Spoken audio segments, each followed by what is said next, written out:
In my younger and more vulnerable years, my father gave me some advice that I've been turning over in my mind ever since.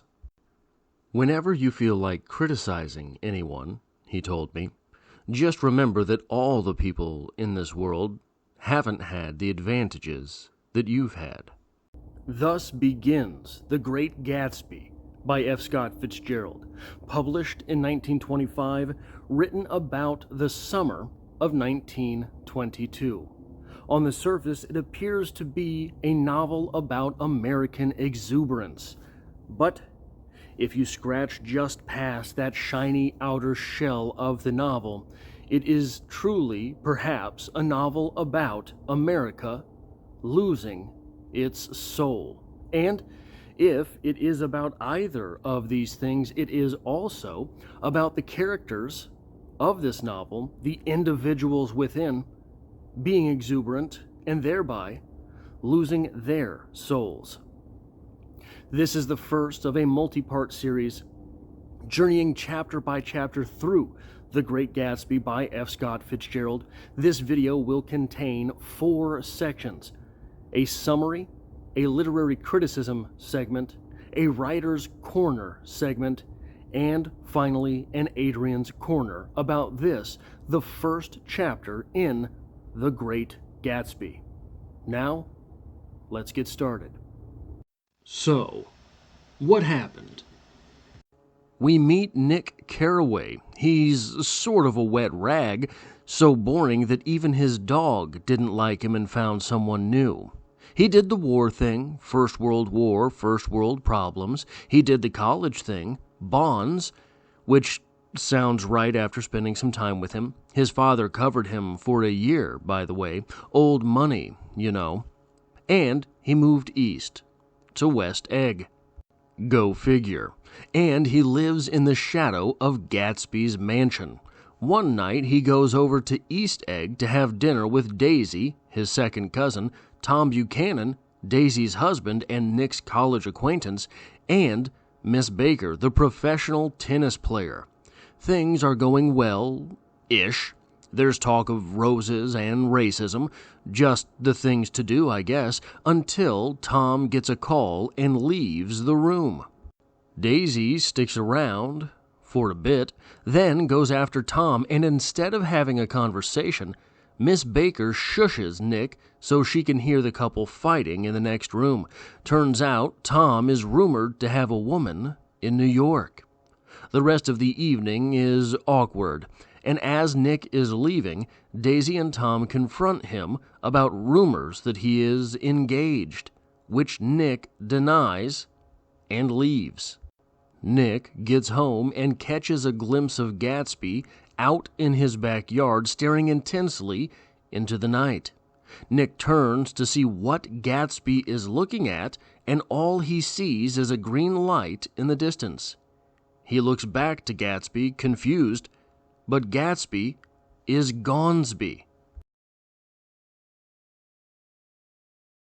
Now, there are lots of literary stuffs here to talk about, but I think the best place to start with this is one of the overlying themes of this novel, which is the idea of old money versus new money, old world versus new world, east versus west, civilization versus the wild, possibly of even money versus power, and how all of those things are rooted in the American culture. We have here on page 3 a quote from Nick speaking about his family. My family have been prominent, well-to-do people in this Middle Western city for 3 generations. The Carraways are something of a clan, and we have a tradition that we are descended from the Dukes of Buccleuch. But the actual founder of my line was my grandfather's brother, who came here in 51, sent a substitute to the Civil War, and started the wholesale hardware business that my father carries on today. We have another snippet of this idea set on page 10, where we're given this. We're in a conversation between Nick and Tom and Daisy, and we have the exchange here. Nick says, "You will find if you stay in the East." And Tom replies, "Oh, I'll stay here in the East, don't you worry." He said, glancing at Daisy and then back to me, as if he were alert for something more. "I'd be a goddamned fool to live anywhere else. I'd be a fool to live anywhere else but the East. We have the idea of the East as old world. If we are to further conceptualize this, the East on a map is Europe, the West being the United States. We have that tradition carried over here in the active United States. We have the idea of the Wild West, right? This novel is written about 1922, the summer of 1922. The summer of 1922, you're a generation away from the actual Wild West. How this time frame is a radical time frame for the United States because so much of the country looks and feels and operates very differently from the rest of the country. The East, more refined, has been active since the 1600s. The West just now getting founded. We have in this novel these ideas popping up again and again of East versus West, old versus new, money versus power. Old money is money that is generational, like the Caraway's money. New money is the money that someone went out and had to rough it and earn, very entrepreneurial. We'll meet an entrepreneur in this novel. We don't have him yet. Notice Tom and Daisy, very rich. Tom says at one point, "I found it hard to believe that a man my age could own all of this." Speaking about Tom, his mansion, his boats, his horses, his car, all of these things that he has, his lavish lifestyle. That's old money. That is money earning money. That's not new money. We're going to meet new money in the extreme. We have Nick, who is trapped somewhere in between. He's old money in the Midwest, but he's kind of not money at all here in the eggs. So keep an eye on that moving forward. Then we get to page 7. It's very interesting to me to talk about sort of the psychology and sub-psychology of writing. He had changed since his New Haven years. This is Nick speaking of Tom. Now he was a sturdy, straw-haired man of 30 with a rather hard mouth and supercilious manner. Two shining, arrogant eyes established dominance over his face and gave him the appearance of always leaning aggressively forward. Not even the effeminate swank of his riding clothes could hide the enormous power of that body. He seemed to fill those glistening boots until he strained the top lacing, and you could see a great pack of muscle shifting when his shoulder moved under his thin coat. It was a body capable of enormous leverage, a cruel body. "Now, don't think my opinion on these matters is final," he seemed to say, "just because I'm stronger and more of a man than you are. We were in the same senior society, and while we were never intimate, I always had the impression that he approved of me and wanted me to like him with some harsh, defiant wistfulness of his own." This character sounds so much like all of the stories we get about Ernest Hemingway. This character sounds brutally harsh. This character is big and masculine and manly. This character is arrogant, right? All of these things that we have learned to accept about who Ernest Hemingway was. This novel was written before F. Scott Fitzgerald knew Ernest Hemingway, at least as far as I can tell, right? He mentions it in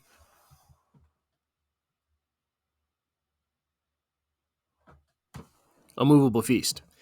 Ernest Hemingway mentions that Fitzgerald had already written this book.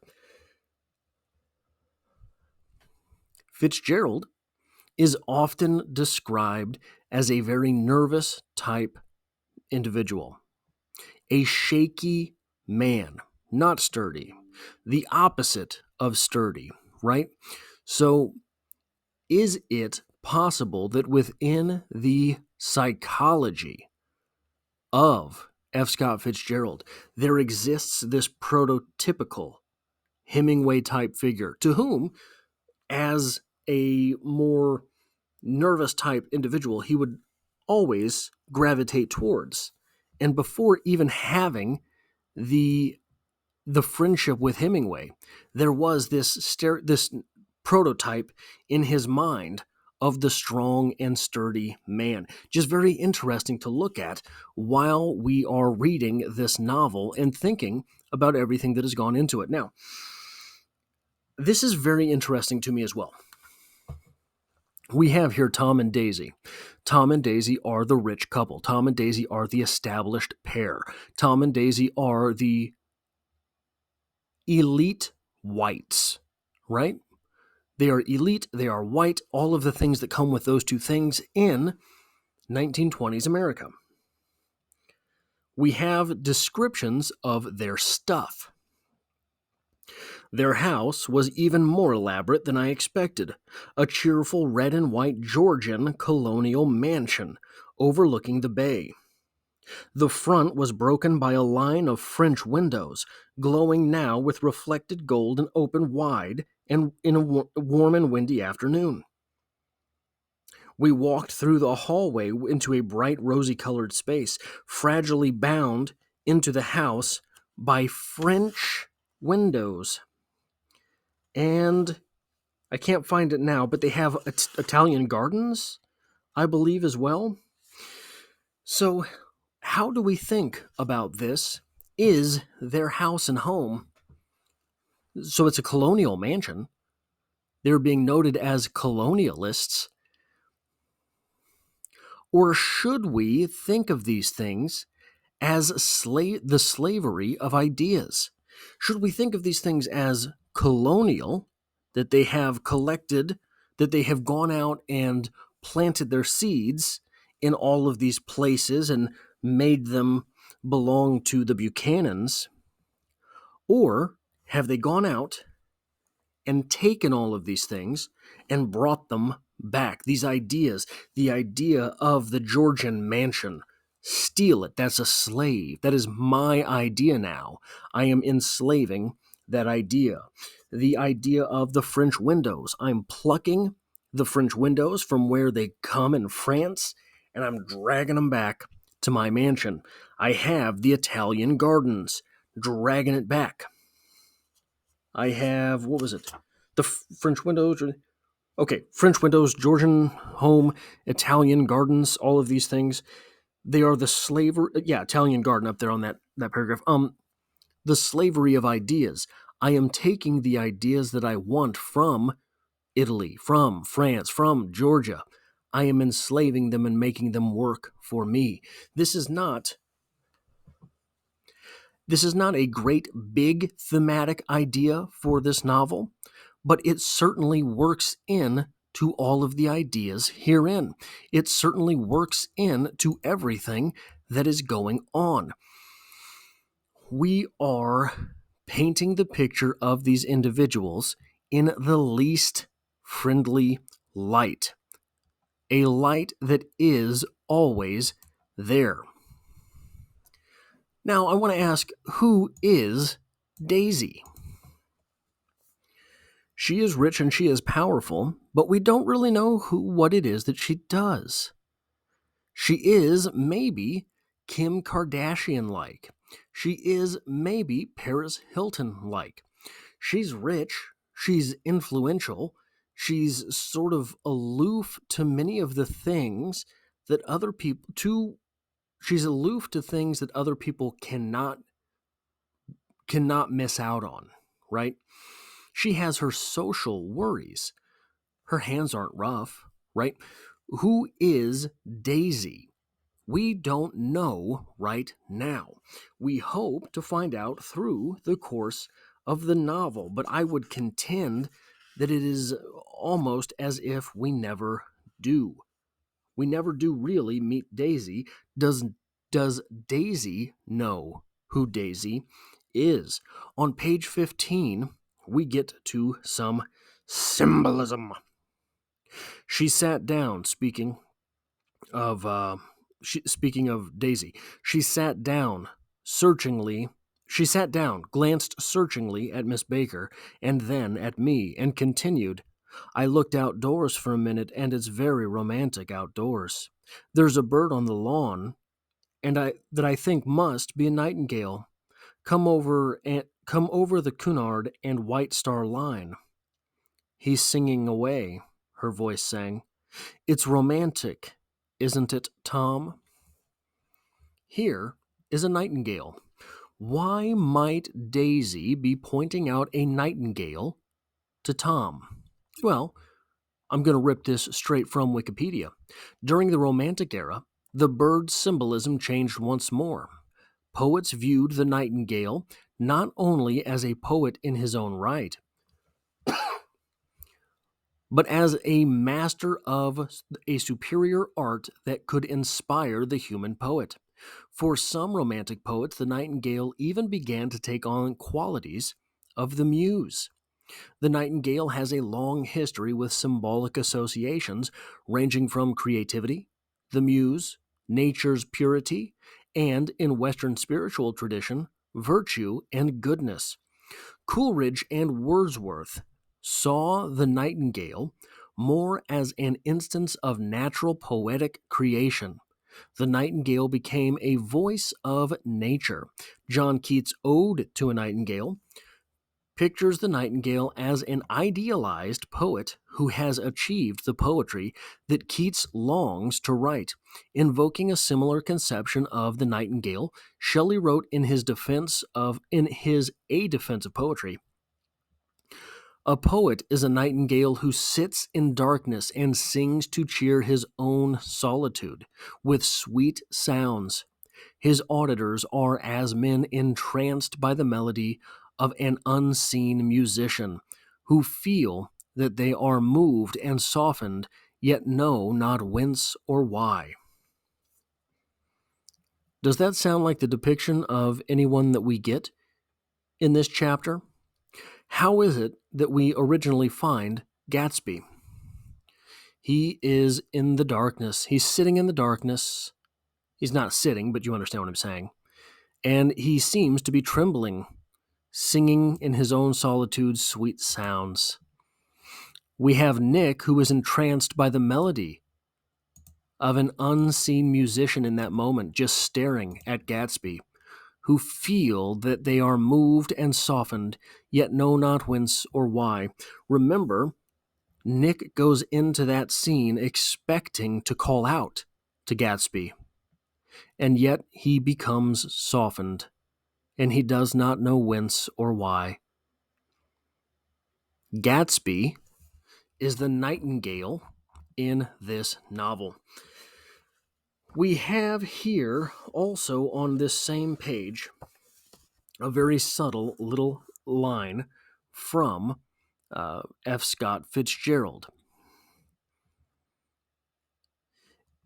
If it's light enough after dinner, this is coming from Tom to Nick. If it's light enough after dinner, I want to take you down to the stables. The telephone rang inside, startlingly, and as Daisy shook her head decisively at Tom, the subject of the stables, in fact, all subjects, vanished into the air. This is Daisy claiming Nick. Nick belongs to Daisy. Don't try it anymore, Tom. He's mine. And finally, the last thing that I want to talk about in a literary fashion in this chapter happens on page 19. This is as Nick is leaving. I forgot to ask you something, and it's important. We heard you were engaged to a girl out west, Daisy says to Nick. That's right, Tom corroborated Tom kindly. "We heard that you were engaged." "It's a libel. I'm too poor," Nick says and drives away. So here we have one of these smaller sort of interesting things going on in this chapter.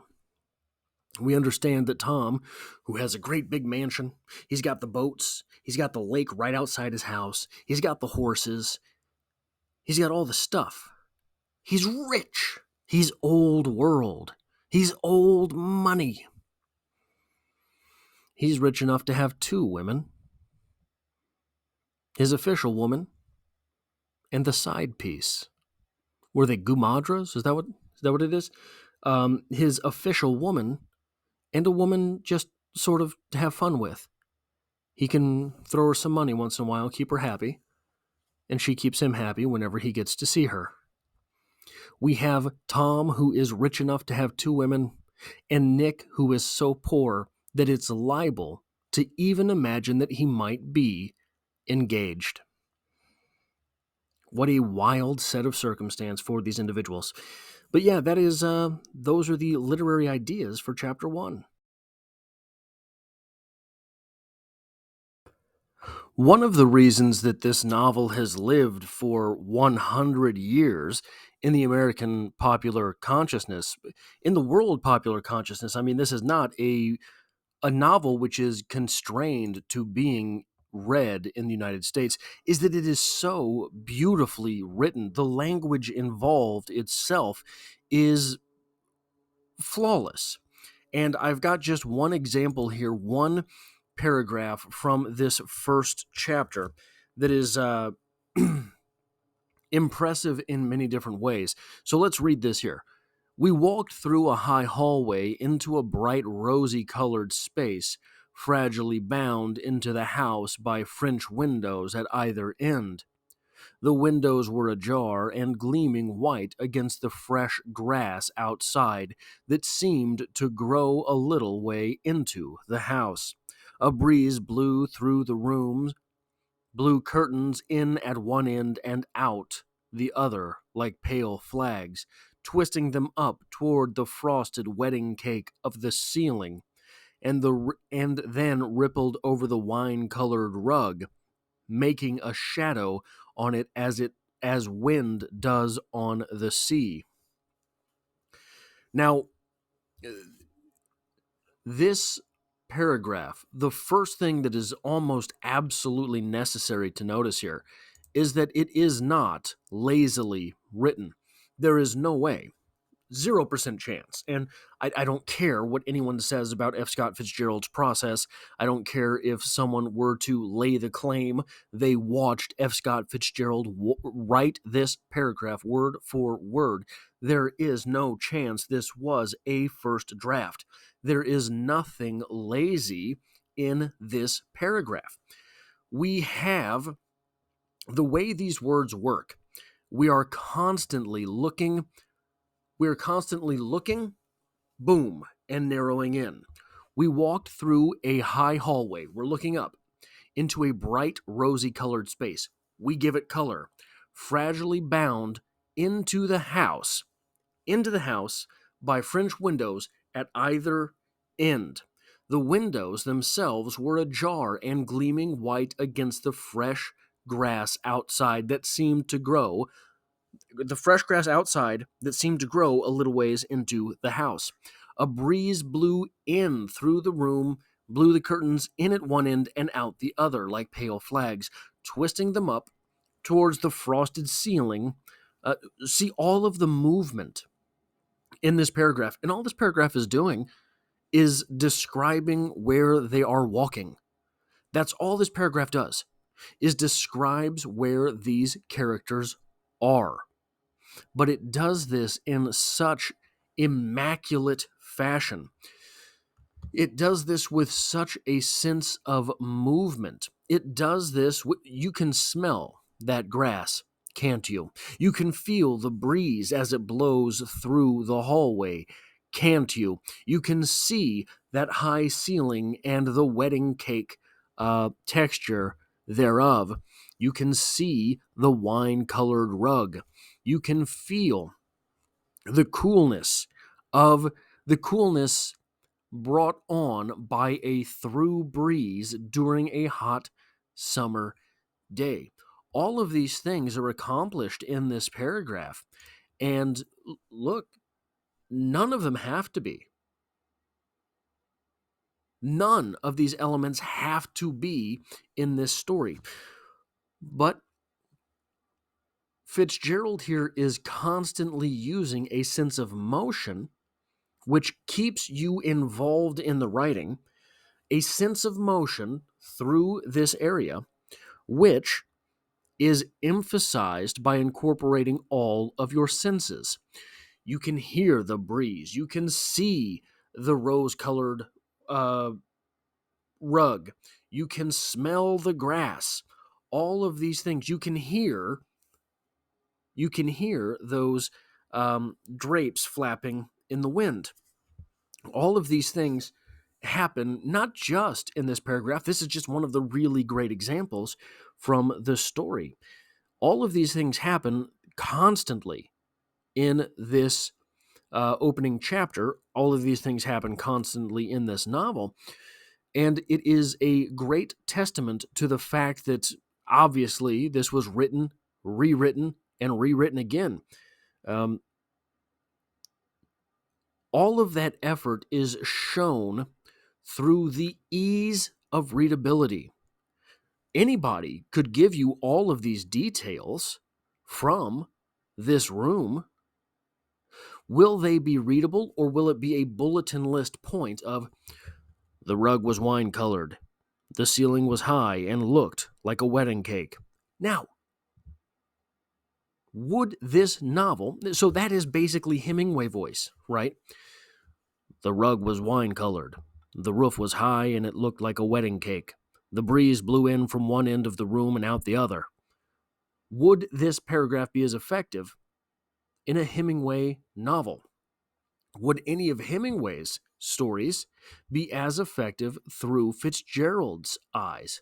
This is the concept of voice. Voice, one of the more tricky and difficult ideas to wrap your mind around in all of creative writing.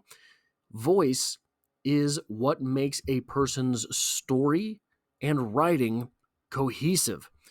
And there's no real way to teach voice. There's no real way to learn voice except for practice.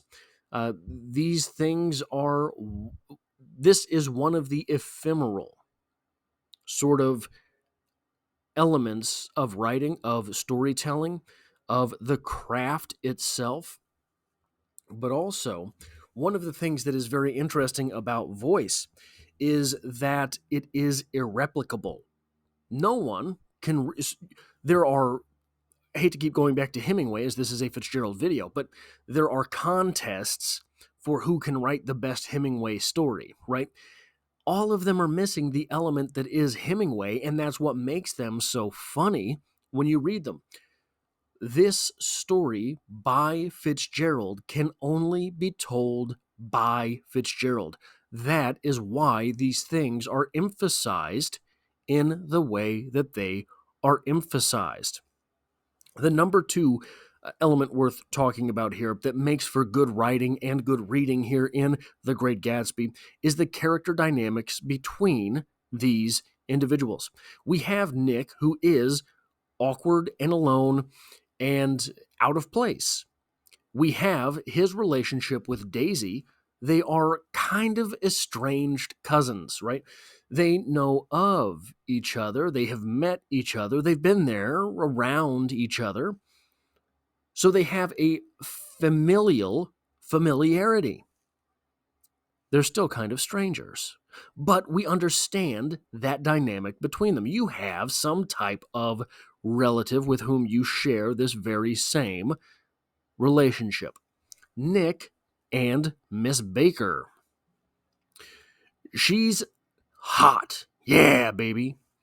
She's also the one character, if you'll notice, the one character that really could have shared a moment of intimacy with Nick. And I don't mean lover-type intimacy, but intimacy as they are left alone in that room, and Miss Baker shushes him and says, I want to hear these guys fight. So we have a very strange bond already between these two characters. We have Nick and Tom. They have a history together. They were old buddies in college, and Tom made Nick feel a type of fatherly appreciation. I thought he always kind of liked me, right? He has that relationship with Tom. But he also has this newfound element to his relationship with Tom where he's not really all that fond of Tom because Tom is cheating on his cousin. Then we have the dynamic between Daisy and Miss Baker. Just the bestest of friends, don't you know? Will that be strained as the novel goes on? The dynamic between Miss Baker and Daisy is a little bit superficial, isn't it? Because the first thing that Miss Baker wants to do as Daisy leaves the room to perhaps hunt her husband is she wants to hear it. She does not wish for the best. She just wishes for the entertainment. You have the dynamic between Tom and Daisy. This is a dynamic that won't evolve as the story goes on, as the dynamic is really set up here. But we will see the depths of it. We will see how strained that dynamic is, but how necessary for both of them it is. If you want to compare and contrast the voice factor between Hemingway and Fitzgerald here, read The Short Happy Life of Francis Macomber. Francis Macomber and his wife have a similar dynamic between them to Daisy and Tom. It is a status type marriage. Then you have the dynamic finally between Tom and Miss Baker. There is seemingly a hint of respect that Tom has for Miss Baker in her professional athlete career, and Miss Baker seems to recognize Tom for what he is, but is not free to speak out about it. All of those dynamics are set up in the first, 21 pages of this novel between these characters, and there is so much tension there because all of these characters have just a bit of the other character to play with. But all of these dynamics are there right away in chapter 1. That is very difficult to do, but Fitzgerald has pulled it off. One of the ways that we can do this as writers is to better know the characters than what appears on the paper. Know your characters better than simply the lines that they exist in your piece. Now, we talked in the Writer's Corner segment of this video about the relationships between the characters, those dynamics between individuals, but really, I think it's necessary to also pay a little bit of attention to how alone all of these characters really are. Now, we can start with the two characters who find themselves in a relationship, and that might seem to be the worst possible way to explain how alone these people are. But do you think Daisy feels all that much camaraderie in her relationship? We'll get to the point in the novel where it is obvious that she does not, but right now we're not at that point. Tom does not necessarily feel all that appreciated or satisfied in his marriage, and if he did, why would he have a woman on the side? This is not to excuse the action, simply to point out that there must be something else going on. What about Nick? Nick is completely alone in this world.